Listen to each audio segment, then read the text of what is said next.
The blizzard hit so hard that Emma Fairchild could barely see her horse's ears in front of her, and she knew with a sinking certainty that she would die out here if she didn't find shelter within the hour.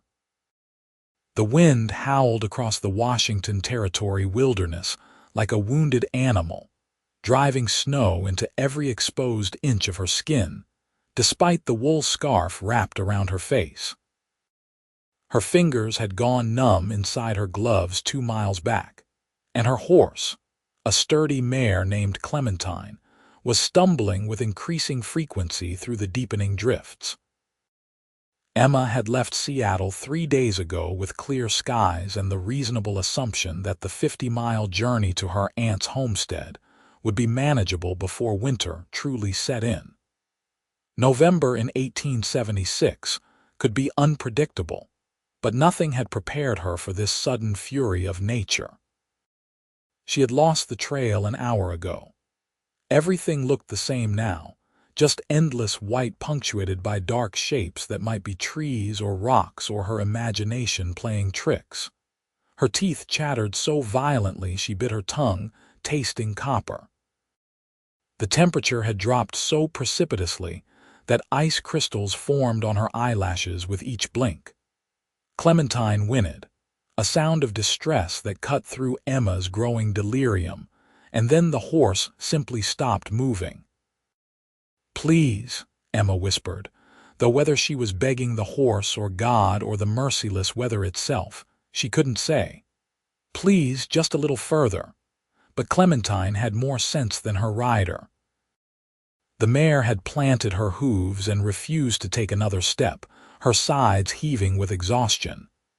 Emma tried to peer through the whiteout, searching for anything that might offer protection. Her vision blurred. Was that smoke, or just another trick of the storm? A dark shape emerged from the sheets of falling snow, more substantial than the others. Not a tree, too angular. A building. Emma half fell from the saddle, her legs nearly buckling when her boots hit the ground. She grabbed Clementine's reins with stiff fingers and pulled, practically dragging the reluctant horse toward what she now desperately hoped was salvation. Each step felt like pushing through concrete. Her lungs burned with each breath of frigid air. The shape grew larger, resolving into a barn, and beyond it, barely visible, the outline of a cabin. She had no strength left to knock properly. Emma simply collapsed against the rough wooden door, her numb fist making weak contact with the wood. Once, twice, she couldn't manage a third time. Her vision darkened at the edges. This was it then. She had made it so close only to freeze on someone's doorstep. What a stupid way to die. The door opened so suddenly that Emma pitched forward into warmth and light and strong arms that caught her before she hit the floor. "Jesus Christ," a man's voice said, rough with shock. "What in the hell are you doing out in this?" Emma tried to answer, but her jaw wouldn't cooperate. She was shaking uncontrollably now, her body's last desperate attempt to generate warmth. She had a confused impression of broad shoulders, dark hair, and gray eyes widened with concern before the man was moving, carrying her as if she weighed nothing toward a large stone fireplace where flames crackled invitingly. "Your horse," Emma managed through chattering teeth. "Please." "I'll get her," the man promised, settling Emma into a chair close to the fire. "Don't move. Don't take anything off yet. You warm up too fast, you'll hurt yourself worse." He was gone before Emma could respond, the door opening briefly to admit another blast of Arctic wind before slamming shut again. She sat in the chair, shaking violently, barely able to process her surroundings. The cabin was small but well built, one large room with a sleeping area curtained off in the corner. The furniture was simple but sturdy, clearly handmade. Shelves lined one wall, filled with books, which surprised her. The fireplace was massive, river stones fitted together with obvious skill, radiating blessed heat that was beginning to penetrate her frozen layers. The door opened again, and the man returned, brushing snow from his coat. He was tall, Emma noticed, with the lean, strong build of someone who worked hard for his living. He looked to be in his late 20s, with several days' worth of dark stubble on his jaw and those striking gray eyes that assessed her with competent concern. He wore denim trousers, suspenders over a worn flannel shirt, and heavy boots that were now tracking snow across his floor. "Your mare is in the barn with my horses," he said, shrugging out of his coat. "I rubbed her down and gave her feed and water. She'll be fine." He crossed to Emma, kneeling in front of her chair. "Now let's see about you. How long were you out in that?" "I don't know," Emma admitted. "Hours. I lost the trail. I'm Grant Dalton. This is my land, such as it is. Can you feel your fingers and toes?" "No." Grant nodded, his expression grave but calm. "All right. That's going to change in a few minutes, and it's going to hurt like the devil, but it means nothing froze too bad to save." He stood and moved to the stove, pouring water from a kettle into a basin. "What's your name?" "Emma Fairchild." "Well, Miss Fairchild, you picked one hell of a storm to get lost in. Weather Service in Seattle has been warning about this system for a week. Came down from Alaska faster than anyone expected." He brought the basin over, testing the water temperature with his wrist. "This is lukewarm, not hot. We need to warm you up gradual. I'm going to need to take your boots off now." Emma nodded, too exhausted to feel embarrassed. Grant worked with efficient gentleness, unlacing her boots and easing them off her feet. Her stockings were damp with melted snow. He frowned at that but said nothing, simply helping her place her feet in the basin.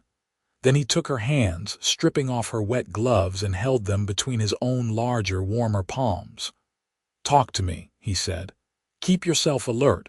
Where were you headed?" "My aunt's homestead. Martha Fairchild. She lives about 20 miles northeast of Seattle, or she did. I haven't seen her in 5 years." The words came easier now, her jaw slowly regaining function. "I came from San Francisco.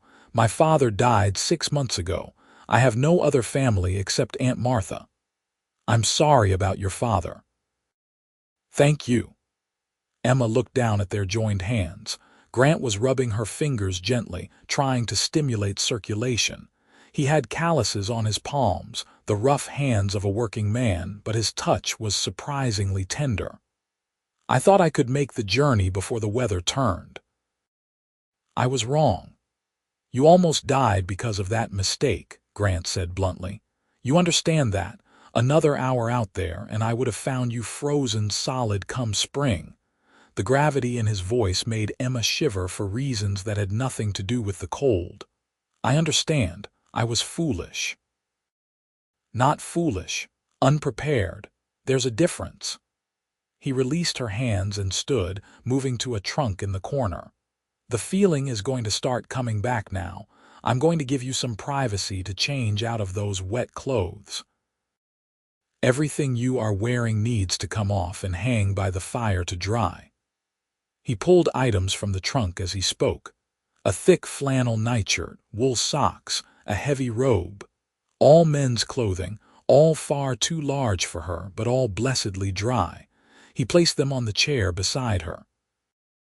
"I'll step outside for a spell. You get changed, wrap up in that quilt on the back of the chair, and then we'll get some hot food into you." Grant pulled his coat back on.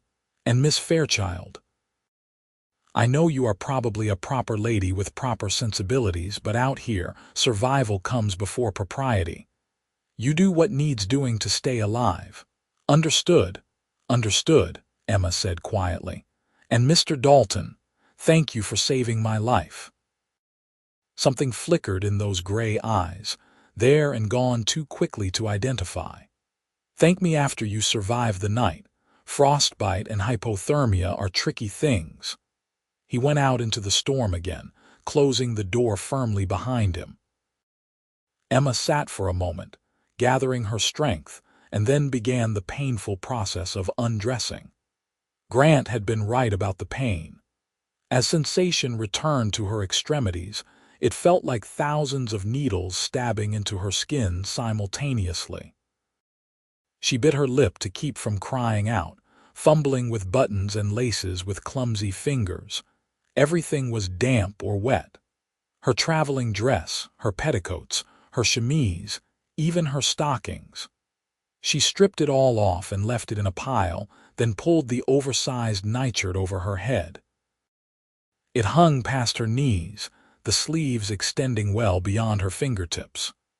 The wool socks were equally comical, but they were warm and dry, which made them more precious than gold at this moment. She wrapped the quilt around herself and sank back into the chair, exhausted. The door opened, admitting a blast of cold air and Grant, who stomped the snow from his boots before entering fully. "Decent," he called. Yes, he came to the fire, his gaze taking in her changed state with a single efficient glance. "Good. Now we get hot food in you." He moved to the stove, where a pot was simmering, filling the cabin with the rich smell of stew. "Been cooking since morning. Figured I would need something hearty the way this storm was shaping up. Lucky for you I made plenty." Emma watched as he ladled thick stew into a bowl and brought it to her with a spoon. Chunks of venison, potatoes, carrots, and onions in a rich brown gravy. Her stomach growled loudly. "Small bites," Grant cautioned. "Your body is still in shock. We don't want you getting sick." Emma nodded and obeyed, taking a small spoonful. The stew was delicious, well-seasoned and hearty, the kind of food that could keep a working man going through a hard day. She took another bite, then another, feeling warmth spread through her chest as the hot food worked its magic. Grant settled into the chair across from her, his own bowl in hand.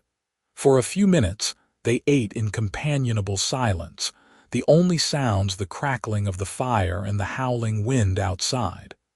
Emma studied him covertly between bites. He had a strong face, weathered by sun and wind, with lines at the corners of his eyes that suggested he smiled often, though he wasn't smiling now.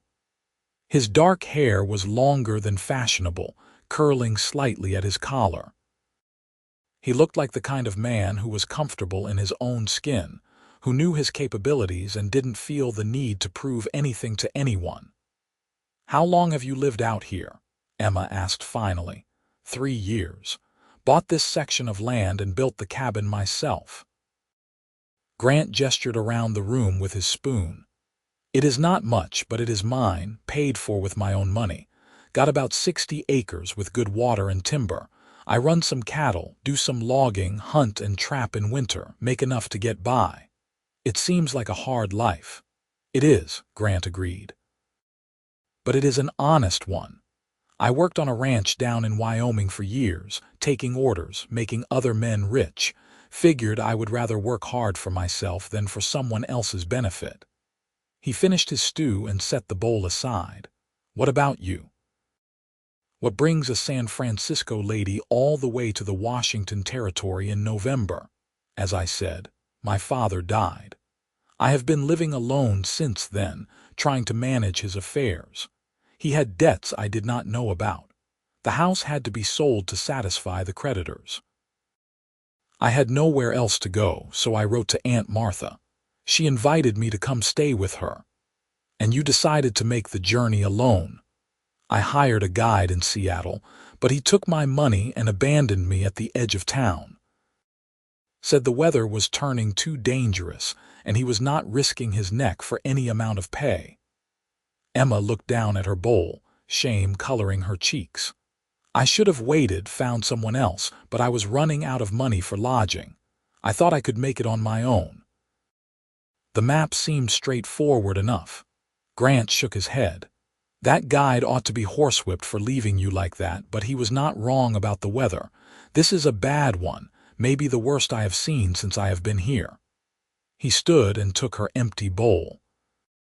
"How are your feet and hands feeling?" "They hurt," Emma admitted, "but I can move everything now. Let me see." Emma extended her hands, wiggling her fingers. Grant took them gently, examining each finger carefully, pressing on the tips to test sensation. His touch was professional but sent an unexpected flutter through her stomach. He nodded, satisfied, then knelt and repeated the process with her feet through the thick socks. His hands were warm against her ankles. Everything looks good. No blackening, good color, good sensation. You got lucky, Miss Fairchild. He stood and moved to one of the shelves, pulling down a jar. This is salve I make from pine resin and beeswax. It will help with the skin irritation. Put some on your hands and feet before you sleep. Thank you. Emma accepted the jar. Mr. Dalton, I realize I have imposed upon your hospitality in the most dramatic fashion possible. I am grateful beyond words. If you will allow me to stay until the storm passes, I will pay you for your trouble. Grant waved a hand dismissively. We are not going to talk about payment. Out here, you help folks when they need it because one day you will be the one needing help. He looked toward the window, where snow was piling up against the glass. That storm is going to last a while from the look of it. Then the passes will be snowed in deep, possibly until spring. You understand what that means? Emma felt her stomach sink. I will be stranded here. We will be stranded here, Grant corrected. Together, alone, for possibly 4 or 5 months. The implications of that statement hung in the air between them. A young, unmarried woman and a bachelor, alone together for months in an isolated cabin. Emma's reputation would be destroyed if anyone knew, not that she had much reputation left to protect after losing her father's fortune. But more immediate than social concerns was the question of survival and cohabitation in close quarters with a man she had met less than an hour ago. I understand your concern, Grant said carefully. I want to make something clear right now, Miss Fairchild. You are safe here. I am not the kind of man who would take advantage of a woman in distress. You will sleep in my bed behind that curtain. I will sleep out here by the fire. We will maintain proper behavior, and come spring, when the snow melts and the trails are passable again, I will personally escort you to your aunt's homestead. No one ever needs to know you spent the winter here with me if you do not want them to. Emma met his gaze, searching those gray eyes for any hint of deception or ulterior motive. She found none, only a straightforward honesty that was somehow more reassuring than any flowery promises could have been. I trust you, she said simply. I have to, do I not? And you have already saved my life. I do not believe you did so only to harm me in a different way. You have good instincts.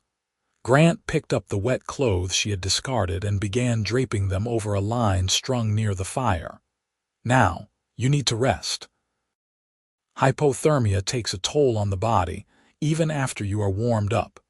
Use that salve, get under the blankets and sleep as long as you need. I will be right out here if you need anything. Emma stood, clutching the quilt around herself, and made her way to the curtained-off sleeping area. Behind the curtain was a simple bed with a thick mattress, several quilts, and a pillow. A small table beside the bed held a lantern and a few books. The space smelled faintly of wood smoke and pine, clean and masculine. She applied the salve to her hands and feet as instructed, then climbed into the bed and pulled the quilts up to her chin. The mattress was surprisingly comfortable, the blankets heavy and warm. Through the gap in the curtain, she could see Grant banking the fire, adding logs, his movements efficient and practiced. Then he settled into the chair with one of the books from the shelf, and Emma felt herself relaxing despite everything. She had nearly died today. Instead, she was warm and fed and safe, at least for now. The future was uncertain, the situation highly irregular, but for this moment, she was simply grateful to be alive. Emma closed her eyes and let exhaustion pull her down into sleep. She woke to the smell of coffee and bacon and the sound of wind still howling outside.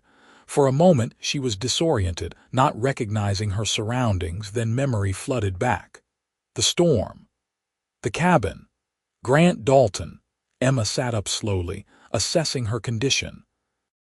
Her head ached dully, and her muscles protested the movement, but otherwise, she felt remarkably recovered. Her hands and feet still tingled, but no longer hurt with that awful needle-like intensity. Through the curtain, she could hear Grant moving around, the sizzle of something cooking, the clink of dishes. "Good morning," she called tentatively. "Afternoon, actually," Grant's voice came back. "You slept about 14 hours. How are you feeling?" "Better. Sore, but better." Emma looked down at herself, still wearing his nightshirt. "I do not suppose my clothes are dry yet. Mostly. Give me a minute."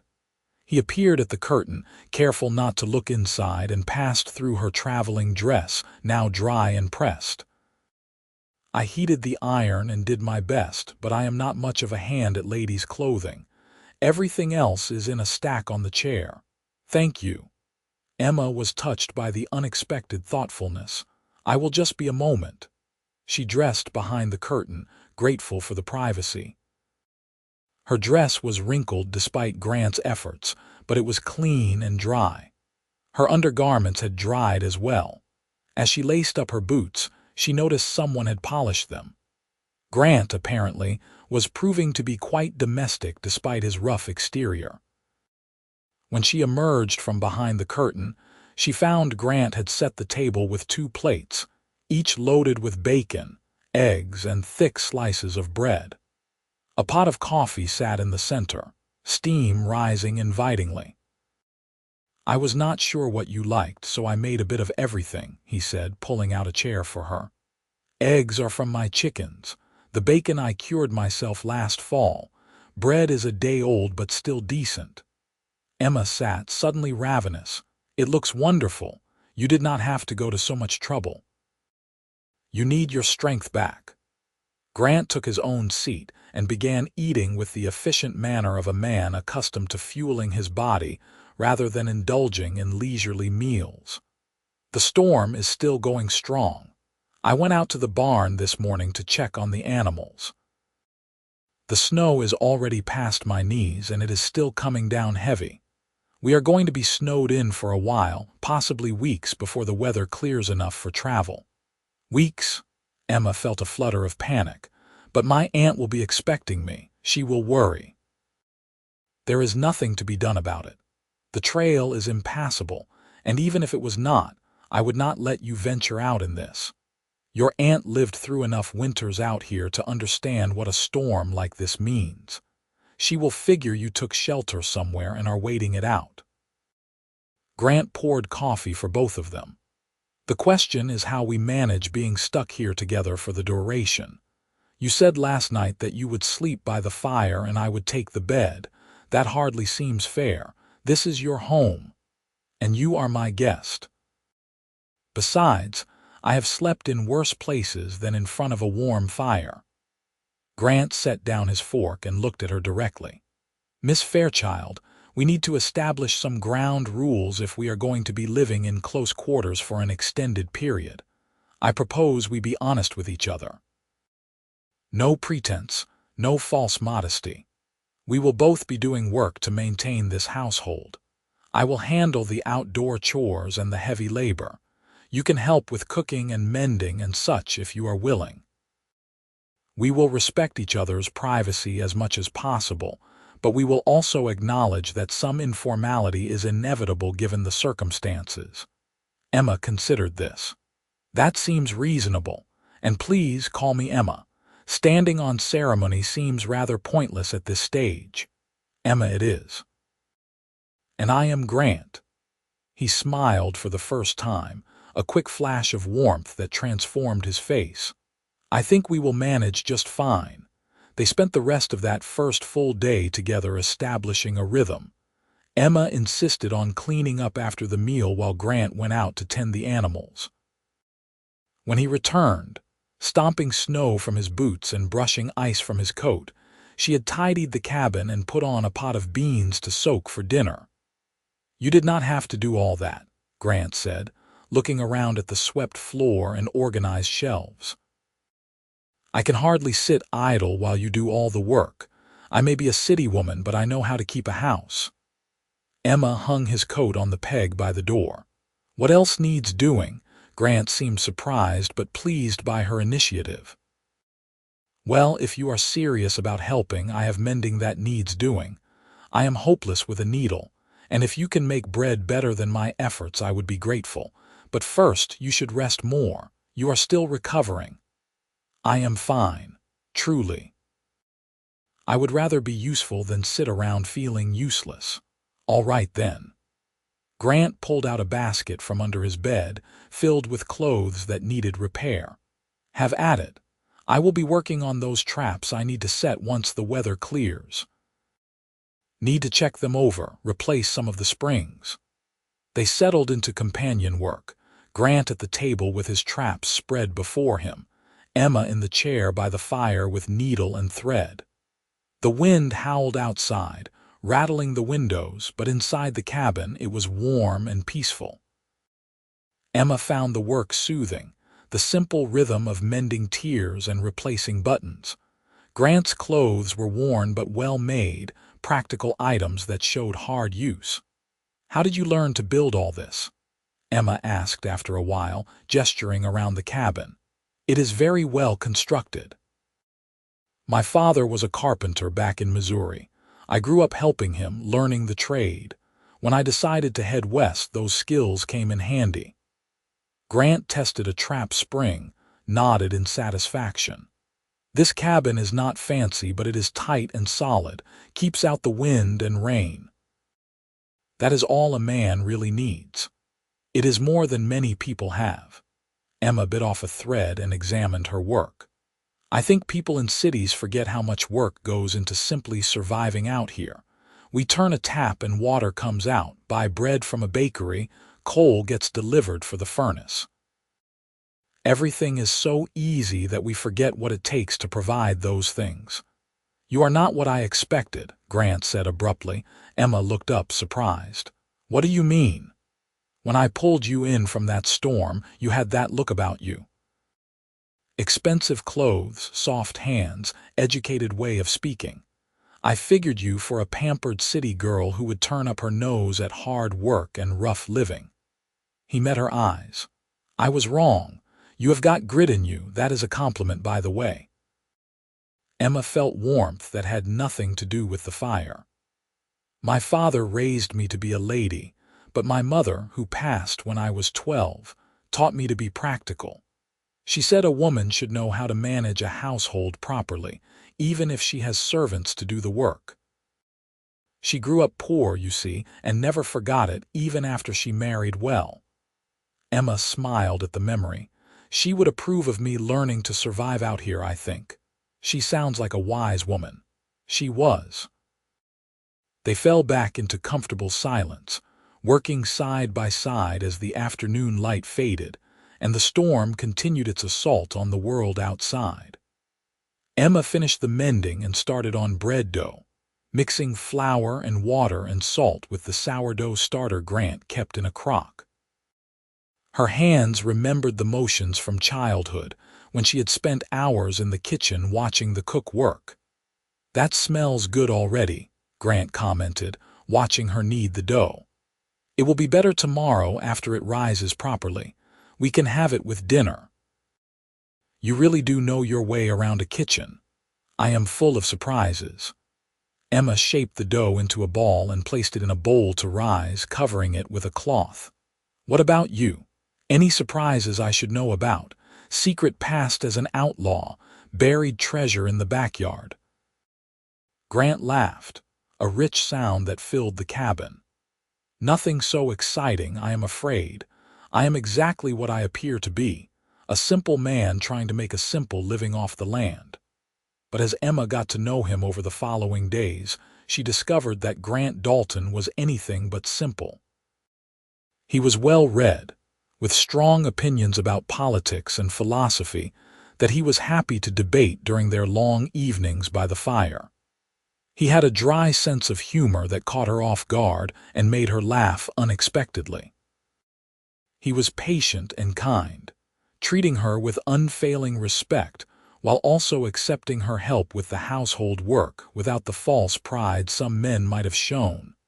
The days developed a pattern. Grant would rise early, rekindle the fire, and head out to tend the animals and check for any storm damage to the barn and outbuildings. Emma would make breakfast, tidy the cabin, and work on whatever tasks needed doing that day. They would eat together, talking easily, then spend the afternoon on separate tasks that still kept them in the same room. Evenings were spent reading aloud to each other, playing checkers with a handmade set, or simply talking. The storm continued for 5 days straight before finally blowing itself out. When it ended, the world outside was transformed into a landscape of white drifts and sparkling snow that reached past the windows in places. Grant had to dig a path from the cabin to the barn, walls of snow rising on either side of the narrow trail. "We have got about 5 feet of accumulation," he reported, stamping back inside. "More in the drifts. The temperatures are dropping tonight, which will crust the top layer. That will make walking easier, but also means this snow is not melting anytime soon." Emma looked out the window at the winter wonderland. It was beautiful but also stark and unforgiving. "How long do you think before the trails are passable?" Grant came to stand beside her, following her gaze. "Hard to say. We will get more storms before winter is through. The snow in the mountain passes will be even deeper than here. Even with clear weather, it takes weeks for conditions to improve enough for safe travel." He paused. "I know this is not the situation you would have chosen, being stuck here with a stranger. But I want you to know that I am glad you are all right, that you made it here instead of freezing to death out there." Emma felt her breath catch at the sincerity in his voice.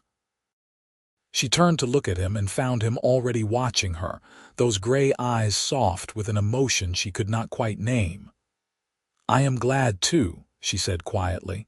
"And Grant, you are not a stranger anymore." Something shifted between them in that moment, an acknowledgement of a connection that had been growing since that first night. They were no longer simply two people thrown together by circumstance. They were becoming something more. The days lengthened into weeks, and Emma found herself settling into the rhythm of cabin life with surprising ease. She learned to bake bread in Grant's wood stove, producing loaves that were crusty on the outside and soft on the inside. She learned to identify the calls of winter birds that came to the seed Grant scattered near the cabin. She learned to card wool from Grant's small flock of sheep and began spinning it into yarn on an old spinning wheel she found in the barn. Grant, in turn, taught her practical skills. How to read the weather by the clouds and the behavior of the animals, how to identify animal tracks in the snow, how to split kindling safely and efficiently. He was a patient teacher, never making her feel foolish when she made mistakes, always ready with encouragement. They talked for hours, learning each other's histories and dreams. Emma told him about growing up in San Francisco, about her father's slow decline after her mother's death, about the shock of discovering that the comfortable life she had known was built on credit and borrowed time. Grant told her about growing up poor in Missouri, about working on ranches since he was 14, about the dream of owning his own land that had driven him west. "I wanted something that was mine," he explained one evening as they sat by the fire, Emma working on her spinning while Grant carved a new tool handle. "Something I built with my own hands that no one could take away from me. This place, it is not much by most standards, but it is mine." "That means something." "It means everything," Emma said. "I understand that now in a way I did not before. All my life I lived in my father's house, wore clothes he paid for, ate food he provided. I never truly owned anything of my own." Even my future was supposed to be decided by marriage to whatever suitable man my father chose. She paused in her spinning. Losing everything was terrible, but in a strange way it was also freeing. For the first time in my life, I get to decide what I want. And what do you want? Grant asked, his hands stilling on the wood. Emma met his eyes across the firelight. I am still figuring that out. But she was beginning to suspect she knew, even if she was not quite ready to admit it. The winter deepened. More storms came, though none as fierce as that first blizzard. The temperature dropped so low that ice formed on the inside of the windows, creating beautiful fractal patterns that sparkled in the morning light. Grant went out daily to tend the animals, coming back with icicles in his beard, and his cheeks wind-burned red. Emma always had hot coffee and warm food waiting for him. They celebrated Christmas together, a simple affair that was still somehow special. Emma used precious flour and sugar to make cookies, and Grant carved her a beautiful wooden box with her initials inlaid on the lid. For you to keep things in, he said, almost shyly. I know you do not have many possessions now, but everyone needs a place for their treasures. Emma was moved nearly to tears. Grant, this is beautiful. You made this, worked on it in the barn when I was out there doing chores. Wanted it to be a surprise. I love it. Emma ran her fingers over the smooth wood, the careful inlay work. No one has made something just for me since my mother died. Thank you. She gave him the scarf she had been secretly knitting from the wool she had spun, dyed dark blue with berries she had found in the stores in the barn. Grant wrapped it around his neck immediately, his face lighting up with pleasure. This is the warmest thing I have ever owned, and you made it. I have been learning. The first 3 scarves I tried to make were disasters, but this one turned out reasonably well. It is perfect. Grant looked at her with such warmth that Emma felt her heart flutter. Thank you, Emma.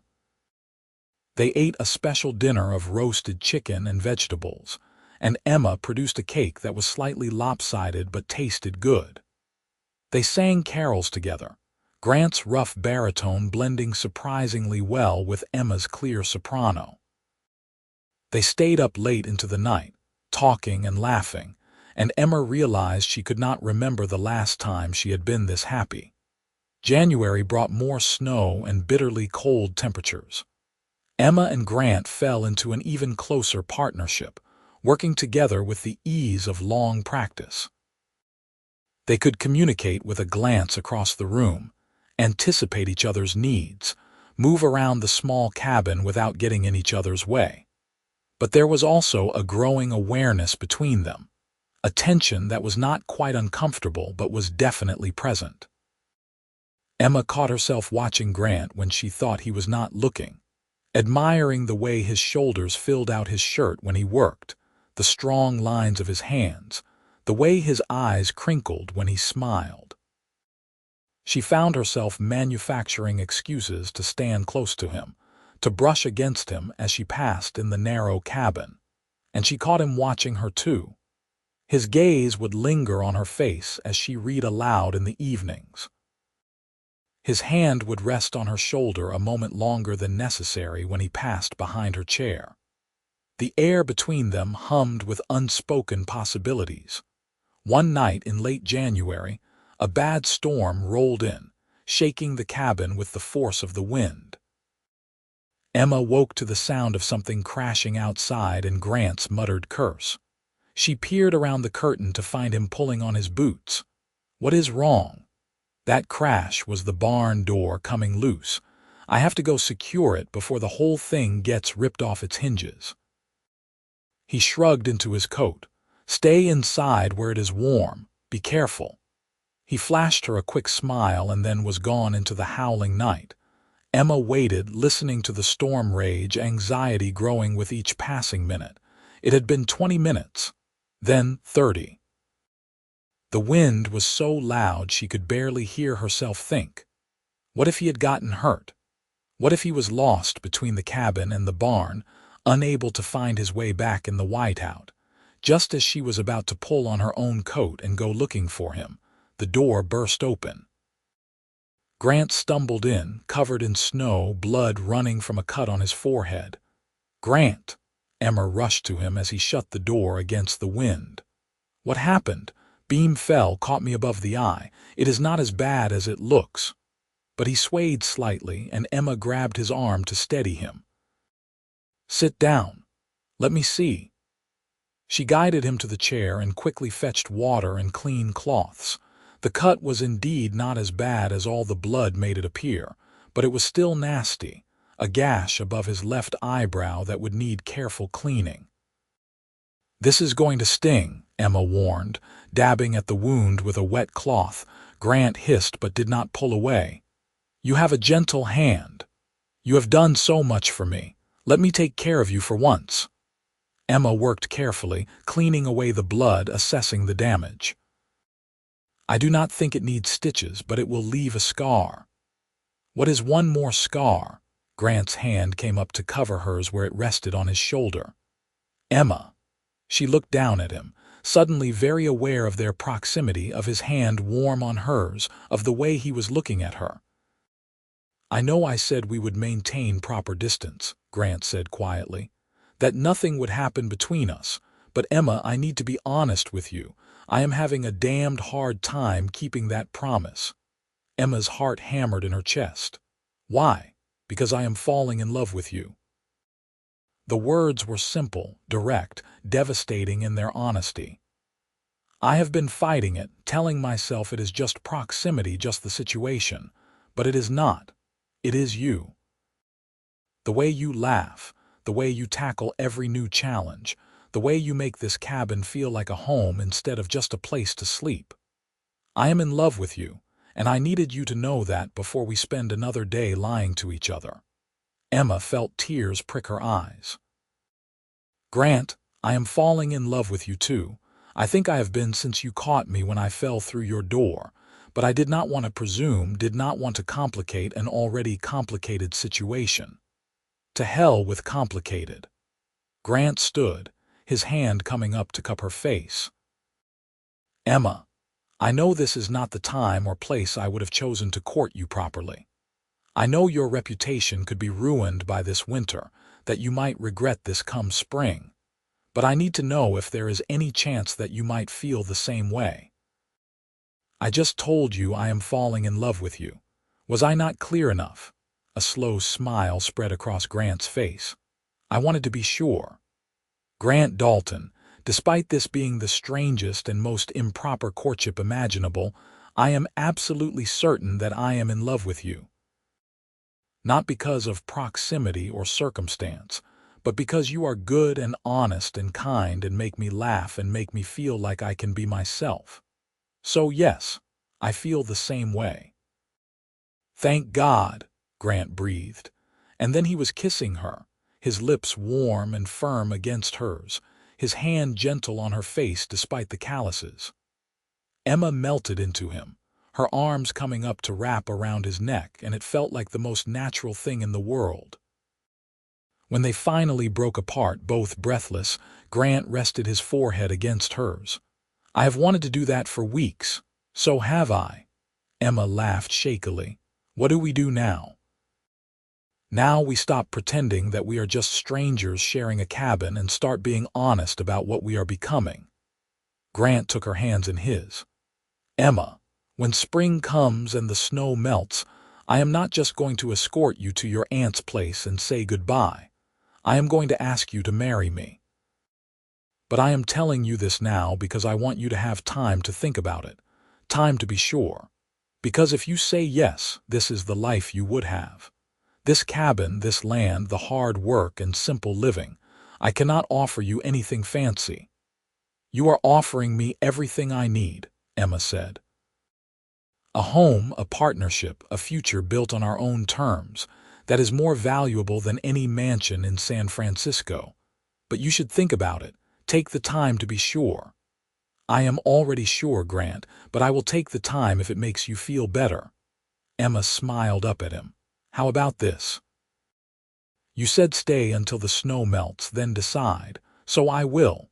When the snow melts, when the trails are clear and I could leave if I wanted to, ask me then, and I will give you my answer. That is fair. Grant kissed her again, soft and sweet. But in the meantime, can we at least be honest about how we feel? Can I hold you and kiss you and court you properly, even if we are stuck in this cabin? Yes, Emma said simply. Yes to all of that. From that night forward, everything changed, and yet nothing changed at all.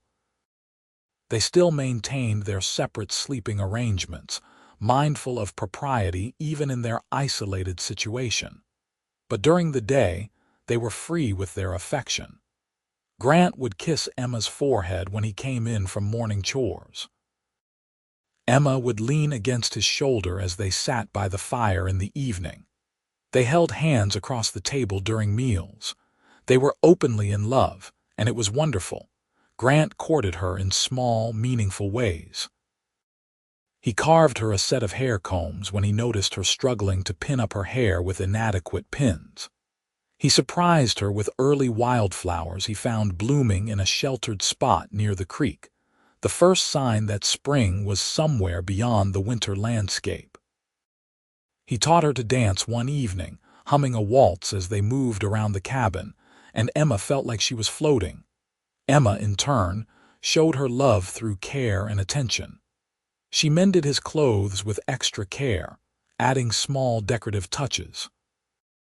She learned to cook his favorite meals and always had them ready when he came in cold from outdoor work.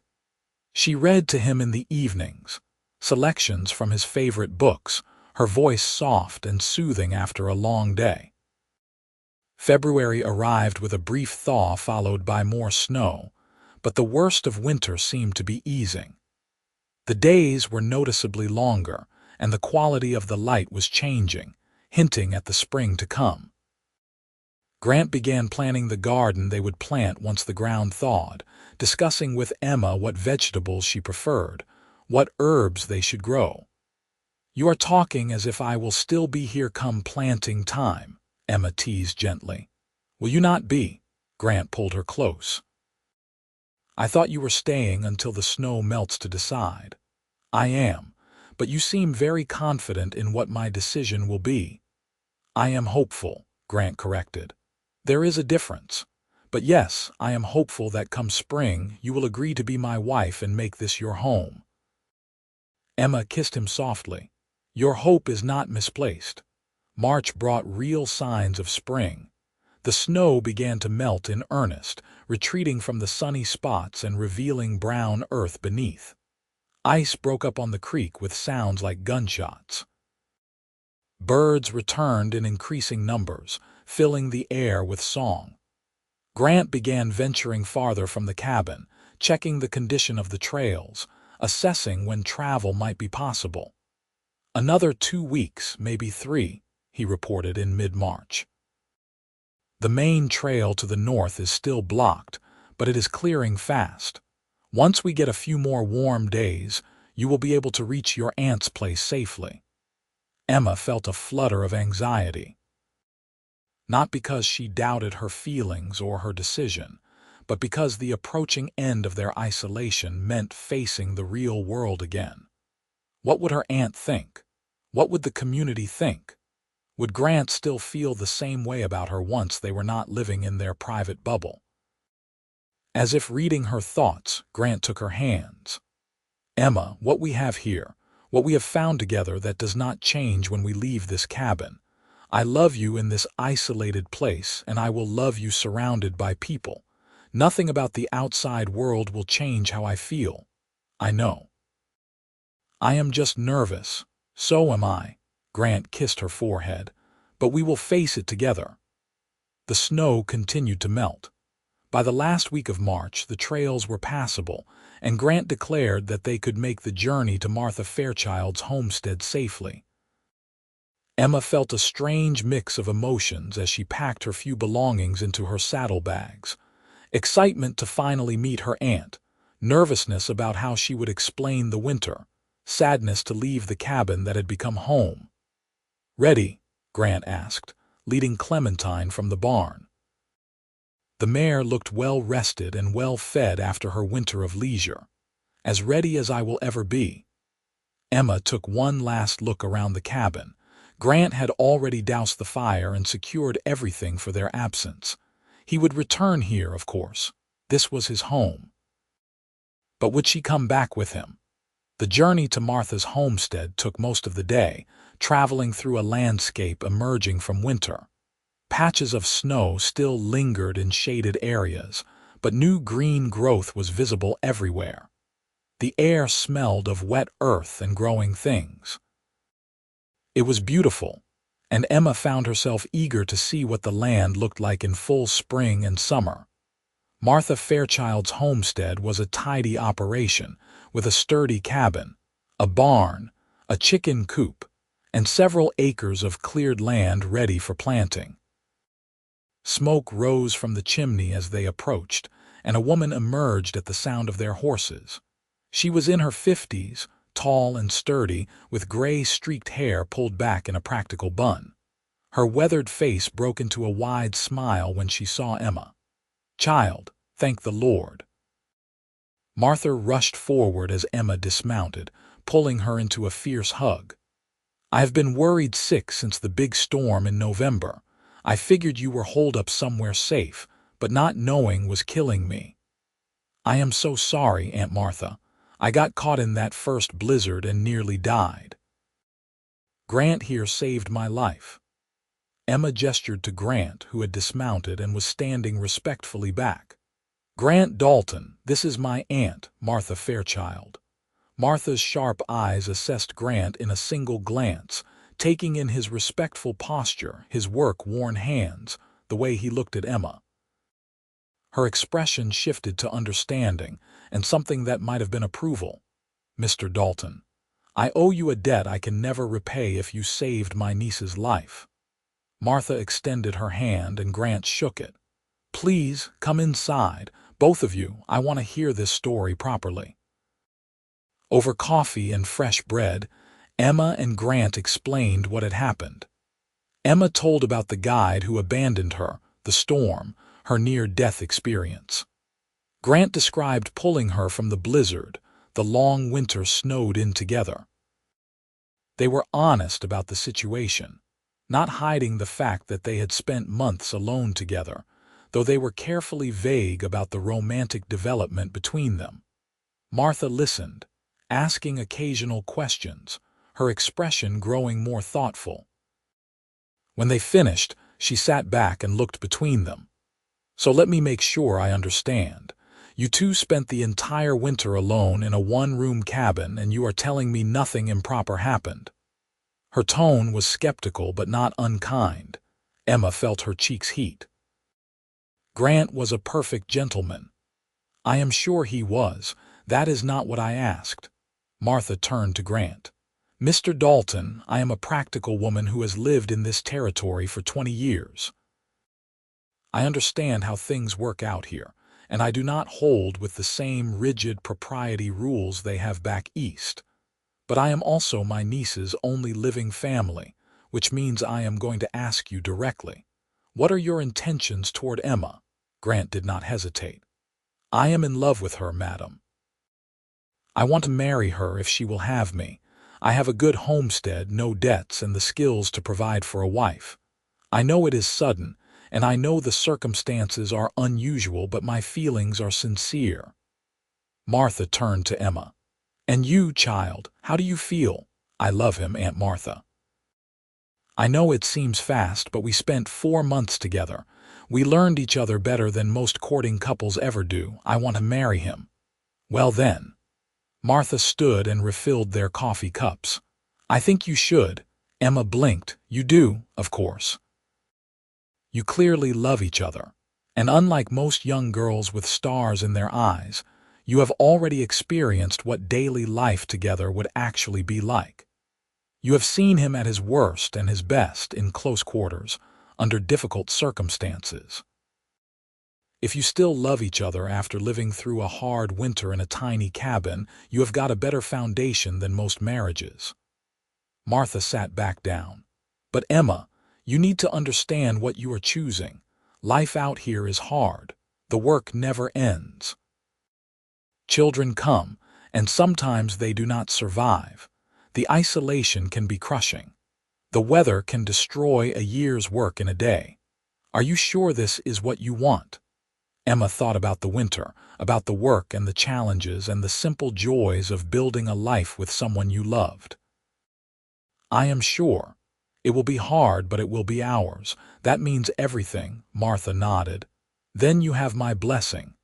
But I insist on a few things. First, you will stay here with me for 2 weeks.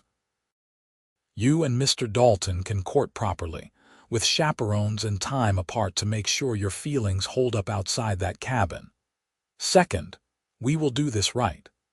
I will arrange for a proper wedding, invite the neighbors, make sure everyone knows you are married legitimate. Your reputation may take a hit from this winter, but a quick, proper wedding will mitigate the worst of it. Agreed, Emma said quickly. Mr. Dalton. That sounds very fair, madam. Thank you. Grant looked relieved at Martha's pragmatic approach.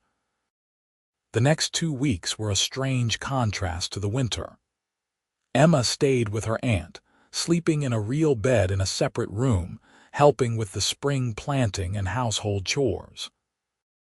Grant made the day-long ride from his homestead several times to visit, always proper and respectful under Martha's watchful eye. They would take chaperoned walks, sit on the porch talking, help with farm work together. But it was clear to everyone that their feelings were real and deepening. The way they looked at each other, the way they worked together without needing words, the quiet joy they took in each other's company, all of it spoke to a genuine love. Martha invited the neighbors over for Sunday dinner the week before the wedding, a chance for Emma to meet the small community and for them to meet her. There were the Johnsons, a young couple with 2 small children who had the homestead to the west. Old Pete Harrison, a grizzled former mountain man who lived alone in a cabin to the north and was apparently the closest thing the area had to a preacher. The Calloway family, with 5 children ranging from 3 to 17, who were homesteading to the south. They were good people, weathered and hardworking, who had learned that survival in this harsh land required community cooperation rather than rigid social judgment.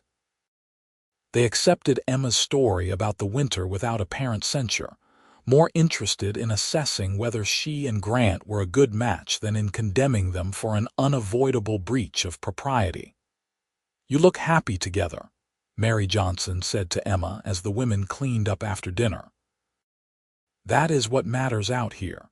Life is too hard to face with someone you do not love." The wedding was held on a sunny April morning, with the whole tiny community in attendance. Old Pete Harrison officiated, reading from a worn Bible in a voice that suggested he did not do this often but took it seriously nonetheless. Emma wore a simple blue dress that Martha had helped her sew, with wildflowers in her hair that Grant had gathered that morning. Grant wore his best trousers and a new shirt, looking nervous and happy in equal measure. They exchanged simple vows, promising to love and support each other through whatever life brought. When Pete pronounced them husband and wife, Grant kissed Emma gently, and the gathering erupted in applause and good-natured cheering. The celebration afterward was simple but joyful. Martha had prepared a feast with contributions from all the neighbors. There was music and dancing, with Pete proving surprisingly skilled on a fiddle. Children ran around, laughing. Adults told stories and shared advice for the newlyweds. It felt like a real community celebration, and Emma was moved by how quickly she had been accepted. As the sun set and guests began heading home to complete evening chores, Grant and Emma said their goodbyes and prepared for the ride back to Grant's homestead. Their homestead now, Emma corrected herself. Their home. "Ready to start our life together?" Grant asked, helping her into the saddle. "More than ready," Emma assured him. They made the familiar journey as the last light faded from the sky, arriving at the cabin in full darkness. But Grant had left a lamp burning in the window, a beacon welcoming them home. He lifted Emma down from her horse, not setting her on her feet but carrying her to the door. "I believe there is a tradition about this," he said with a smile, and carried her over the threshold into their home. Emma laughed and kissed him. "Welcome home, husband. Welcome home, wife." The rest of that night was theirs alone, the beginning of their married life together in the little cabin that had brought them together. They made love for the first time with a tenderness and passion that spoke of months of growing intimacy, with no barriers left between them now. It was perfect. The spring passed in a blur of hard work and happiness. Grant and Emma planted their garden, working side by side in the warming earth. They added on to the cabin, building a separate bedroom and a small storage room. They acquired 2 pigs and more chickens, expanding their livestock. Emma learned to preserve food for the next winter, putting up jars of vegetables and berries, smoking meat, making cheese. The community helped them build a proper workshop for Grant's carpentry work, which he was doing more of now that word had spread of his skill. He would make furniture and tools for neighbors, trading labor or products rather than cash money. Emma started taking in sewing and mending, her skill with a needle in demand among the scattered homesteaders. Summer arrived, and with it, the full beauty of the Washington Territory. The mountains were stunning in the clear air, the forests were thick and green, and the meadows were carpeted with wildflowers. Grant and Emma would sometimes take a day away from work to explore, riding out to discover a hidden waterfall or a perfect fishing spot or a meadow full of berries. They were building a life together, exactly as they had dreamed during that long winter. It was hard work, as Martha had warned, but it was satisfying work. They were creating something that was entirely theirs, a home and a future.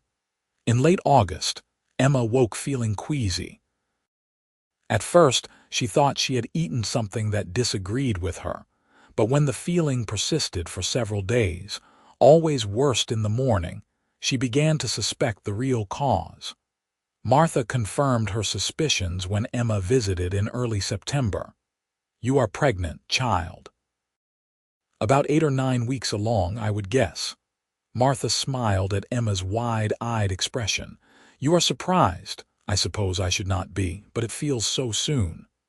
"That is how babies work. They come when they come, not when we plan for them." Martha squeezed Emma's hand. "How do you feel about it?" "Happy," Emma said, and realized it was true. "And terrified, and excited. Is it possible to feel all of that at once?" "That is exactly how you should feel. Have you told Grant yet?" "I wanted to be sure first. I will tell him tonight." Grant's reaction that evening was everything Emma could have hoped for. His face lit up with joy, and he swept her into his arms, then immediately set her down again, worried he had been too rough. "Are you all right? Should you be working so hard? Do you need to rest more?" The concern in his eyes was touching. Emma laughed. "I am pregnant, not fragile. Women have been having babies while working farms for thousands of years. I will be fine. I am going to be a father." Grant said it like he was testing the words, trying to make them real. Then he grinned, that wonderful smile that Emma loved. "We are going to be parents." "We are," Emma confirmed. "Are you happy?" "I am thrilled. Terrified, but thrilled." Grant pulled her close again, more gently this time. "We are going to need a bigger house. Eventually, but not right away. Let us get through this first winter, and the baby coming in spring, and then we can worry about expansions." The winter of 1877 was vastly different from the winter before. This time, Emma was not a stranger seeking shelter, but a wife preparing her home for the coming baby. She sewed baby clothes from soft fabric, embroidering tiny flowers on the little gowns. Grant built a cradle from smooth pine, sanding it until there were no rough edges to scratch delicate skin. Martha visited frequently, bringing supplies and advice, helping Emma prepare. The pregnancy progressed normally, though Emma found the winter tedium harder this year, confined more by her growing belly than by the snow. But Grant was attentive and patient, taking over the heavier chores and never complaining when Emma needed to rest. "I feel useless," Emma said one day in February, frustrated at her own exhaustion after simple tasks. "You are growing our baby. That is hardly useless." Grant kissed her forehead. "Stop trying to do everything and let me help. That is what husbands are for." The baby came in late April, on a day when the world was bursting with spring. Martha arrived to assist, and Grant paced outside for hours, listening to Emma's labors with anxiety. It was a difficult birth, lasting through the night and into the next morning, but finally, Martha emerged with a squalling bundle. "You have a son," she told Grant, whose face went pale. "And Emma is fine. Tired, but fine. Come meet your boy." Grant entered the cabin on shaking legs and found Emma propped up in their bed, exhausted but smiling, holding a tiny red-faced infant. "His son. His family. Grant, meet your son." Emma's voice was hoarse but happy. "I was thinking we could name him Thomas after your father." Grant could not speak past the lump in his throat. He simply nodded, reaching out to touch the baby's impossibly small hand. Tiny fingers wrapped around his large, calloused one, and Grant felt his heart expand in a way he had not known was possible. "Hello, Thomas," he managed finally. "Welcome to the world, little man." Those first weeks were exhausting and wonderful in equal measure. Thomas was a healthy, hungry baby who seemed to need constant feeding and changing. Emma was tired but glowing with joy. Grant was terrified he would break something so small, but he learned to change diapers and walk the floor with a crying infant and function on very little sleep. The community rallied around them, as communities did out here. Mary Johnson brought a casserole and offered advice.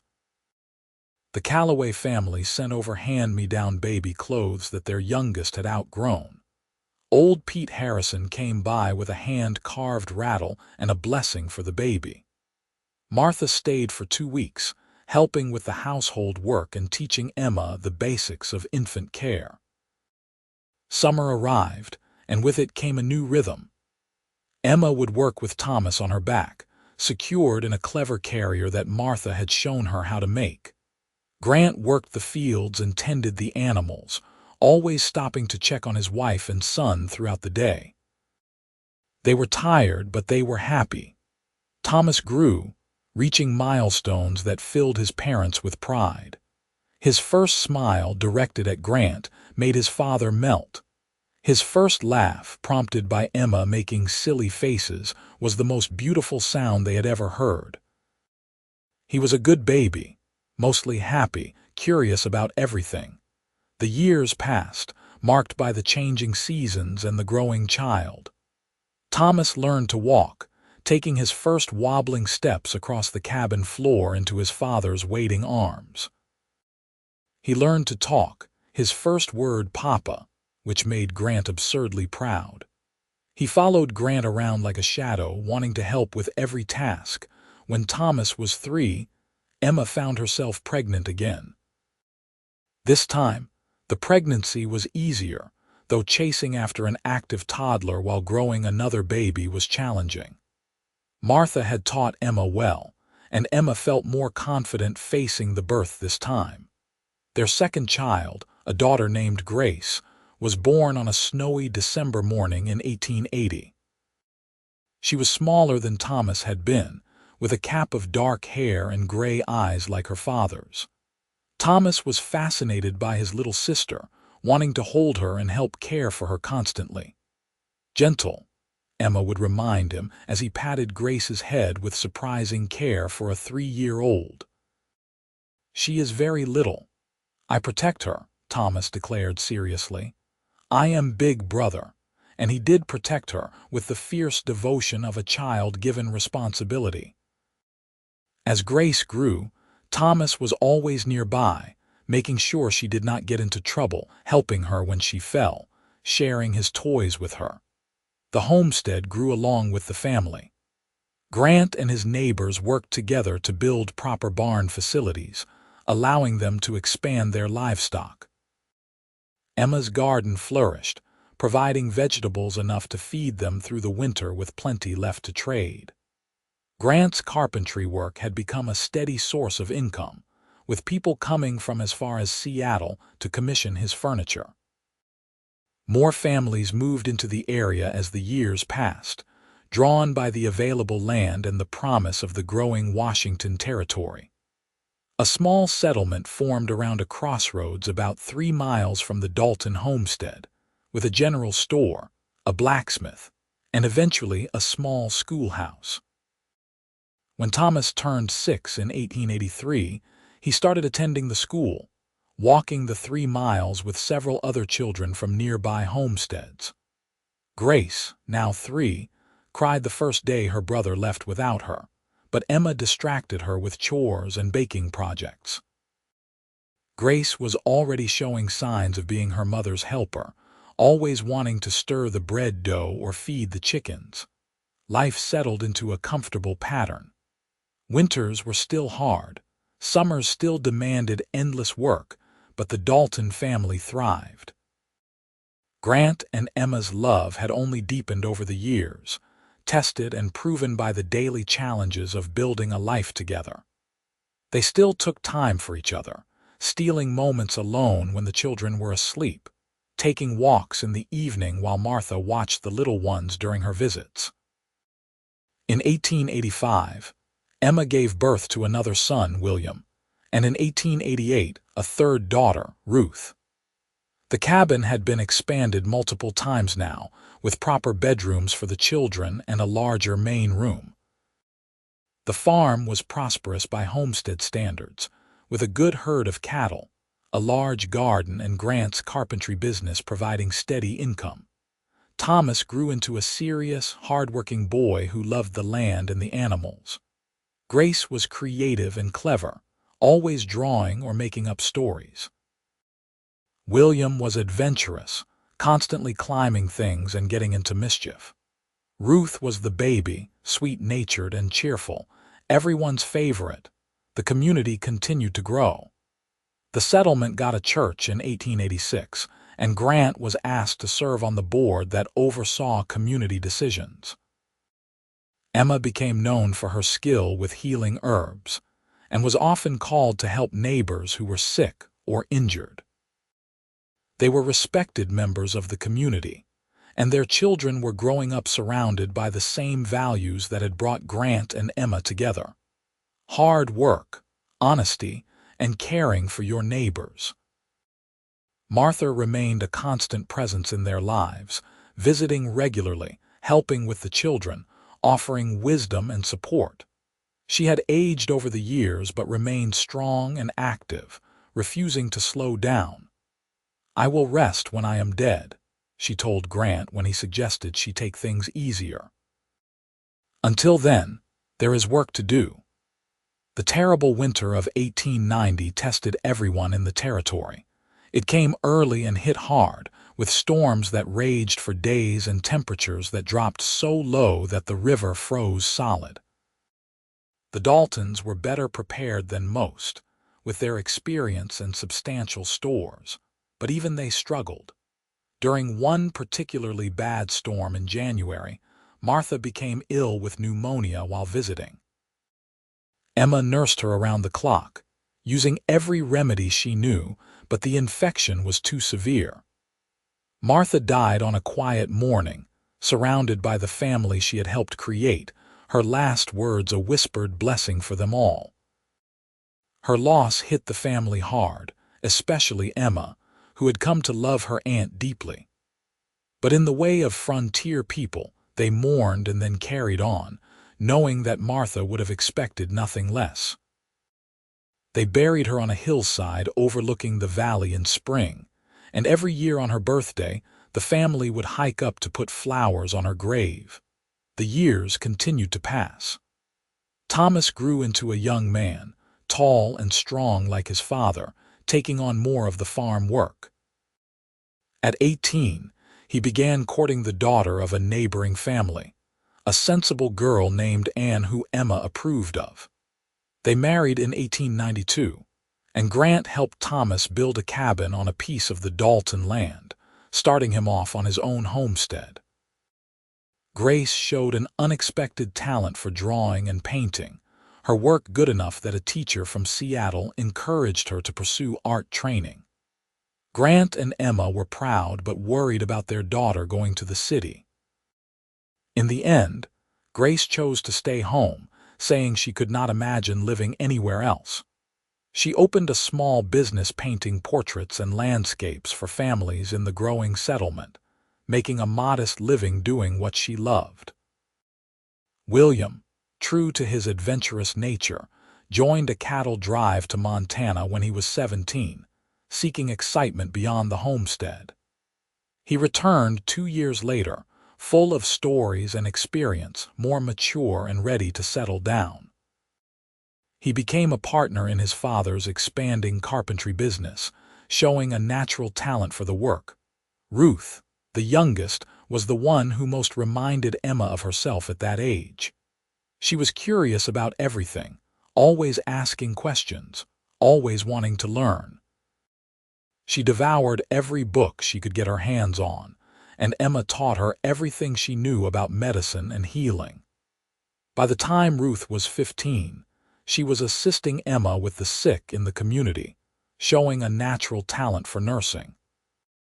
In 1895, Grant and Emma celebrated their 18th wedding anniversary. Their children threw them a party, inviting the whole community. Dozens of people came to celebrate the couple who had become pillars of the settlement.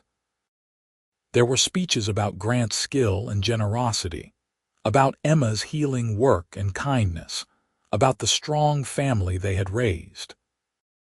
As Emma looked around at the gathering, at her grown children and their families, at the friends they had made over the years, at the life they had built from nothing but love and determination, she felt overwhelming gratitude. That night, after everyone had gone home, Grant and Emma sat on their porch, watching the stars emerge in the darkening sky. They held hands, comfortable in the silence that came from years of knowing each other deeply. "You ever regret it?" Grant asked. "Staying here instead of going back to city life.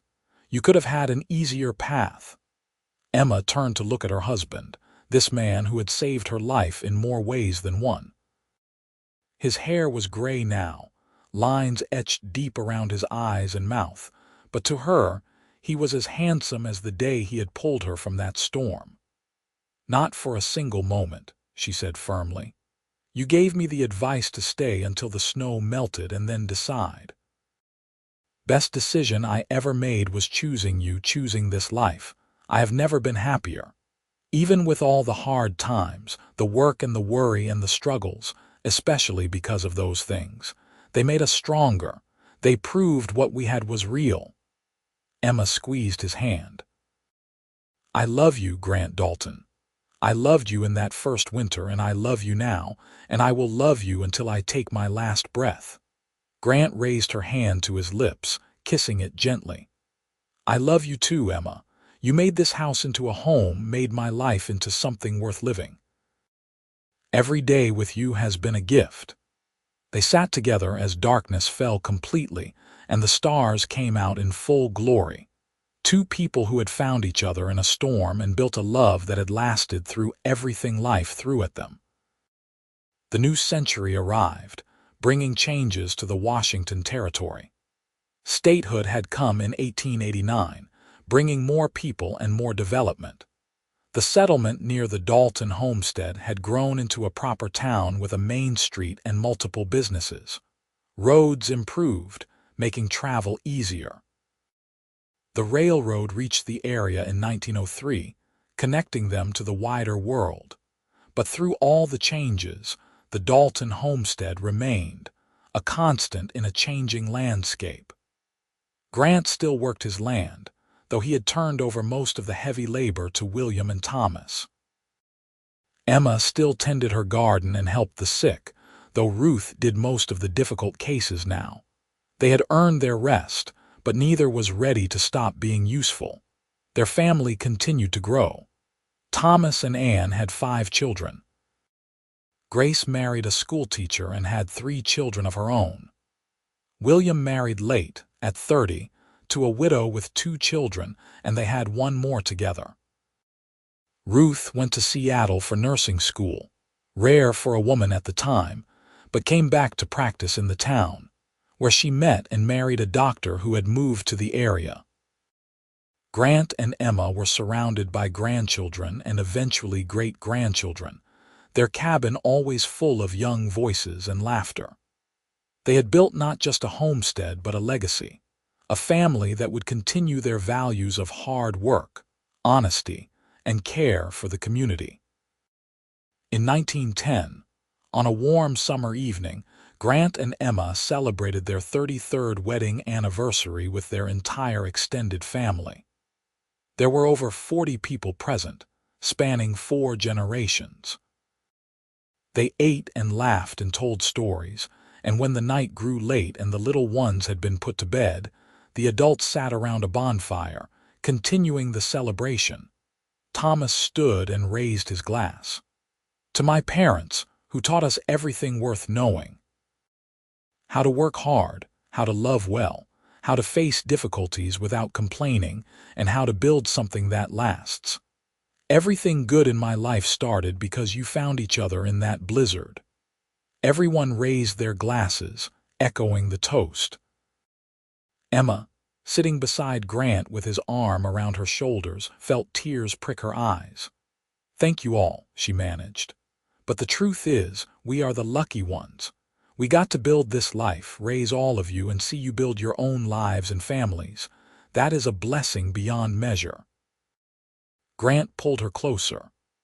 "When I pulled your mother through my door that night, half frozen and barely conscious, I had no idea I was saving my own life too. She gave me everything that matters. I was just a man with some land and a cabin. She made it all mean something." "You would have been fine without me," Emma protested. "I would have survived," Grant corrected, "but I would not have truly lived. There is a difference." As the fire burned down and the family eventually dispersed to their homes and sleeping spots around the property, Grant and Emma made their way to their bedroom. They moved slower now, joints stiff with age, but they still moved together with the ease of long practice. That night, lying in the bed they had shared for over 30 years, Emma thought about the young woman she had been, lost in a blizzard, and the journey that had brought her here. Every choice, every challenge, every moment of joy and struggle had led to this, surrounded by love and family in a home they had built together. "Grant," she whispered in the darkness. "Yes, love. Do you remember what you said to me that first day after the storm? You said to stay until the snow melted, then decide. I remember. I am still deciding to stay. Every day I wake up and choose this life, choose you, and I will keep choosing you for as long as I draw breath." Grant found her hand in the darkness, lacing their fingers together. "And I keep choosing you. Always have, always will." They fell asleep like that, hands joined, 2 people who had weathered every storm together and come out stronger for it. Outside, the stars wheeled overhead in their ancient patterns, and the land they had worked stretched out in peaceful darkness, testimony to decades of love and labor. The years continued their inevitable march. Grant and Emma grew older, their hair fully white now, their movements slow but still determined. They remained active in the community, beloved figures who represented the pioneer spirit that had built the region. Young couples would come to them for advice, knowing that a marriage that had lasted 40 years had wisdom to share. In 1916, Emma became sick with an illness that the doctor, their son-in-law, could not quite diagnose. She weakened slowly over several months, and though she fought with the same determination she had brought to everything in her life, it became clear that she was losing the battle. Grant rarely left her side during those final weeks, holding her hand, reading to her, sharing memories of their life together. Their children and grandchildren visited constantly, filling the house with love and sometimes tears. On a quiet morning in late September, with the early light streaming through the windows and Grant holding her hand, Emma took her last breath. She died as she had lived, surrounded by love, at peace with the life she had built. Grant grieved deeply, but not with regret. They had been granted over 40 years together, had built a family and a legacy that would endure. He continued living on the homestead, cared for by his children, watching his grandchildren and great-grandchildren grow. He would sit on the porch in the evenings, looking out over the land he and Emma had worked, and he would talk to her as if she could hear him. He would tell her about the grandchildren's accomplishments, about the changes in the town, about how much he missed her but how grateful he was for every moment they had shared. Grant lived 3 more years, remaining sharp and engaged until the end. On a cold December morning in 1919, he died peacefully in his sleep, in the same bed where Emma had died, in the cabin they had shared for over 40 years. His children buried him next to Emma, their graves on the hillside overlooking the valley where they had built their life. The headstones were simple, just their names and dates, but to those who knew them, those stones represented something profound. A love that had started in a blizzard, that had survived every challenge, that had built a family and a community, that had lasted until death finally parted them. The Dalton homestead remained in the family for generations after, each new owner caring for the land and the legacy that Grant and Emma had established. The cabin was eventually replaced by a larger, more modern house, but a portion of the original structure was preserved as a reminder of where it all began. The town continued to grow and change, eventually becoming part of the suburban sprawl around Seattle, but the story of Grant and Emma Dalton was not forgotten. It became part of the local lore, the tale of the cowboy who had offered shelter to a stranger during winter and told her to stay until the snow melted, then decide. And she had stayed, not just until the snow melted, but for the rest of her life, building something beautiful and lasting from that chance encounter in a storm. Their descendants would tell the story to their own children and grandchildren, keeping alive the memory of love that had endured, of 2 people who had found each other when they were both lost and built a life that became a testament to the power of choosing love, choosing partnership, choosing to face life's challenges together. And on warm summer evenings, when the family gathered at the old homestead for reunions, they would hike up to the hillside where Grant and Emma were buried. They would stand by the simple headstones and tell the stories again, making sure that each new generation understood where they came from, understood the legacy of hard work and honest love that was their inheritance. The land that Grant had claimed and Emma had helped turn into a home remained, a living reminder that sometimes the storms in our lives are what lead us exactly where we are meant to be. That shelter offered freely can become a lifetime shared. That love found in the hardest circumstances can prove to be the strongest love of all. And so the story of the cowboy and the stranger ended not with their deaths, but with the continuing life of their family, their land, and the love that had started it all. A love that began with a simple offer: stay until the snow melts, then decide. And the choice made in that moment to stay, to trust, to love, echoed through the generations, proof that sometimes the best decisions are made in the heart rather than the head, and that true love, once found, never really ends at all.